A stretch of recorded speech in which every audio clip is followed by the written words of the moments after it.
Hey guys, welcome back to another episode of Jezebel's Junk. Now today we're going to be making these straw hearts. This is a challenge. I have made so many of these and I still mess up on like almost every step. Now there's just a few tricky ones in the end.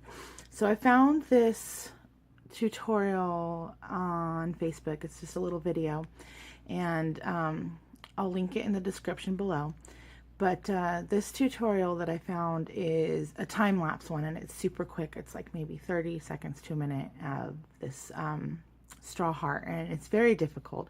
I had to pause it just about every 2 seconds and try to figure this out. So I figured I would do a regular time video to hopefully help you guys to learn how to do this. So the first thing you're going to want to do is you're going to start with 2 straws. And you want to flatten them down, which I've already done on these, but you just kind of like squish it all the way down. If you have a folding bone, this would be perfect to use. I have scissors, so I kind of will rub it like that all the way down until you've got a nice good crease there. Hopefully you can kind of see that. There's a line there as the crease, so it's nice and flat. I'd like it to be flatter, but probably depends on the straw. These ones just don't really want to flatten that easily. So once you've got these flattened, you're going to take your 2 straws, you're going to cross one on the top and cross it behind and make a V shape, and try your best to get it in the middle so that each of these ends are symmetrical here. Okay. Now, you've got your V shape. You're going to take this right end and you're going to cross it behind and up until you've got 2 pieces here and 2 pieces sticking out. Okay. And then you've got kind of a point here. And do your best to fold it as you go and kind of hold it, squish it down, and flatten it. Okay. And again, you're going to take this end piece, you're going to cross it behind, and this time you're going to flip it over the middle one. So it's going to go over this middle one, behind this one, over the middle one, kind of like weaving or braiding. Okay, and then you've got this kind of pentagon shape, and you can kind of adjust it as you go and get it tighter. Okay, now again, we're going to take that end one, we're going to cross it behind, and this time it's going to cross over the other end one. Okay, and now once you've done this a couple times, it kind of makes sense the way it crosses it. It follows the shape of the angles and whatnot. Okay, so now what we've got is we've got our 2 pieces going straight up, our 2 pieces on the end, and a little hexagon shape here. Okay? All right. Now this time, rather than going behind, we're going to go over. We're going to cross over, and we're going to go under the center one.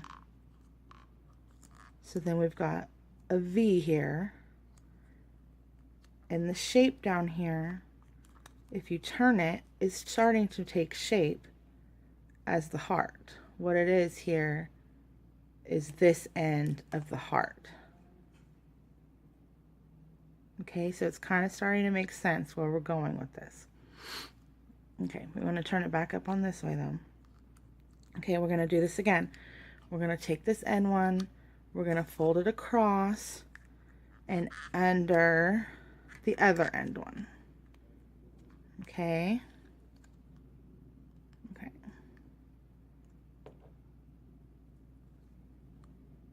We didn't really change the shape that time. Again, here's the heart shape taking form. Okay, so now we're going to take this one, cross it behind, and over, oh, this is where I always mess up, over the middle one. Okay, so now we're back to our V shape with the ends.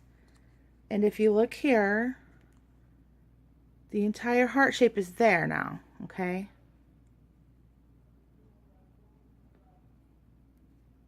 So now what we've got to do is we've got to deal with these end pieces. So the next one is we're going to do this again. We're going to cross it behind, and it's just going to be straight flat against the end. We're not going to cross it over this time. But what we're going to do is we're going to flip it. We're going to fold these two back as we flip it over. Okay? So what I've done again is we cross this one behind, and then we're taking these two, okay, and we're folding them back along the natural line. Okay, but then we want to be on this side. Okay. And now what we're going to do is we're going to take this middle one and we're going to tuck it under this piece right here. And it's going to slide right in there. And this is sometimes the tricky part. So I'm going to try to do it as much on the camera as you can see. And you're just going to take it and, oh, can even get it in there.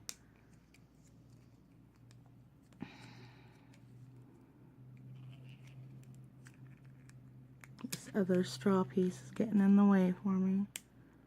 Again, the flatter your straw, the easier this is going to be. I'll have to experiment with other types of straws at some point.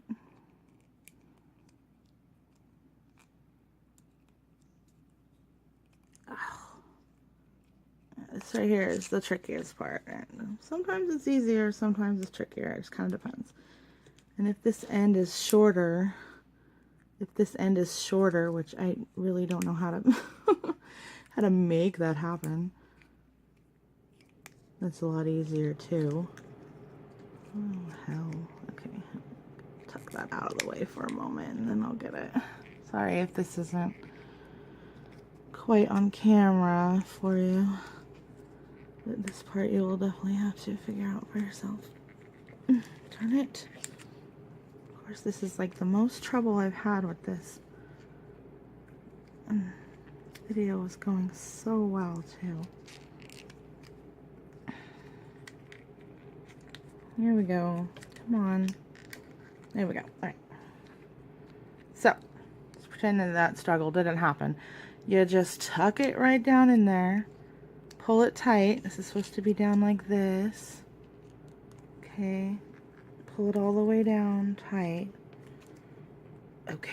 Now, there we go. We've got our heart. And the last thing to do is just cut off these ends. And I like to leave a little bit of space, you know, just in case you don't want it to come unraveled because you cut it too close. At least on these two, that one and that one. Try to leave a little bit at the end. These ones you're cutting right there on the edge. So you see, you want to try to get that as close to the end as you can without cutting the other piece that's crossing here. I hope this is making sense to you guys. And there we have it. And I like this craft because it recycles and it's pretty easy. And I just have a ton of straws because we inherited a hoarder house basically, and I have tons of straws and I want them to go to a good use. So I try to come up with a bunch of crafts for them. So this is one of them. I've been sending these in Happy Mail. You could, I think, make a sticker, put a little foam sticker on the back. It could be a sticker, it could be a magnet. I don't know, you could do all kinds of things with it. Let me know if you think of anything else. And I hope you enjoyed this video. I hope it was slightly informational and not too boring. I might be grasping at straws here, but I hope you'll have it in your heart to forgive me. Thanks for watching Jezebel's Junk, and we'll see you next time. Bye-bye.